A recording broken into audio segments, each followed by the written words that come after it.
Hello everyone, welcome to my channel. ఈరోజు మన recipe మనందరి ఫేవరెట్ పల్లి పట్టి.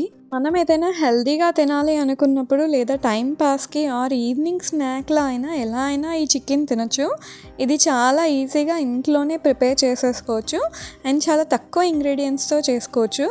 సో ఈ చిక్కీ ఎలా చేయాలో ఇప్పుడు చూద్దాం. ఒక ప్యాన్ తీసుకొని వేడైన తర్వాత 1+1/4 కప్ పల్లీలు తీసుకున్నాను నేను. వీటిని లో ఫ్లేమ్లోనే ఒక 6 to 7 minutes మెల్లిగా వేయించుకోవాలి. అవి పర్ఫెక్ట్గా వేగాయి అని ఎలా తెలుస్తుంది అంటే మనం పల్లీని టచ్ చేయగానే దాని పొట్టు ఊడి రావాలి. తర్వాత వాటిని ఒక ప్లేట్లోకి తీసుకొని చల్లారబెట్టుకోవాలి. అలానే ఒక బటర్ పేపర్కి మనం ముందే గీని అప్లై చేసి పెట్టుకోవాలి. తర్వాత ఒక బ్యాగ్లో మనం వేయించిన పల్లీలని ఇలా తీసుకొని బ్యాగ్కి వన్ సైడ్ క్లోజ్ చేసేసి మనం చపాతీ చేసే కర్రతో లైట్గా ప్రెస్ చేయాలి దీని మీద. సో పల్లీల పొట్టు అనేది ఈజీగా ఊడొస్తుంది అండ్ అవి సపరేట్ అవుతాయి మనకి. చూడండి, మ్యాక్సిమం పొట్టు వచ్చేసింది. సో తర్వాత మిగతాదంతా క్లీన్ చేసుకొని ఒక ప్లేట్లోకి తీసుకోవాలి. తర్వాత ఒక ప్యాన్ పెట్టుకొని ఆ ప్యాన్లో మనం బెల్లం తురుము ఉంటుంది కదా, దాన్ని 1 కప్ యాడ్ చేసుకోవాలి. నేను 1.5 పల్లీలకి 1 కప్పు బెల్లంని యాడ్ చేస్తున్నాను. అలా కాకుండా 1 కప్పుకి 1 కప్పు బెల్లం కూడా యాడ్ చేసుకోవచ్చు, కాకపోతే కొంచెం స్వీట్ ఎక్కువ తినేవాళ్ళు.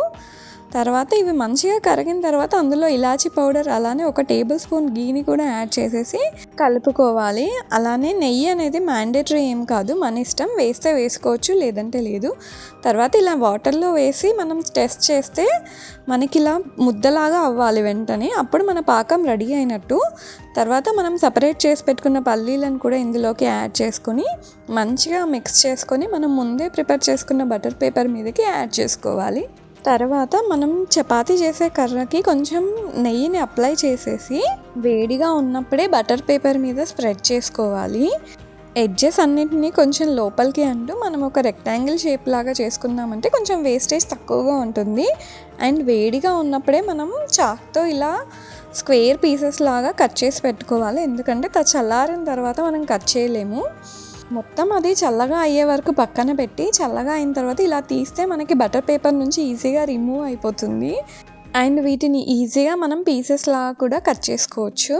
వాటిని ఇలా చిన్న చిన్న స్క్వేర్ పీసెస్ లాగా కట్ చేసుకొని సర్వ్ చేసేసుకోవడమే. సో ఇదండి మన పల్లి పట్టి రెసిపీ. ఇది పిల్లలకి పెద్దలకి అందరికీ చాలా ఇష్టమైన రెసిపీ. సో తప్పకుండా మీకు ఈ వీడియో నచ్చింది అనుకుంటున్నాను. నచ్చితే లైక్ చేయండి, అలానే మీకు తెలిసిన వాళ్ళకి షేర్ చేయండి. ఫస్ట్ టైం ఛానల్ని చూస్తున్న వాళ్ళైతే సబ్స్క్రైబ్ చేసుకోండి, అలానే బెల్ ఐకాన్ని ప్రెస్ చేయడం మర్చిపోకండి. Thank you.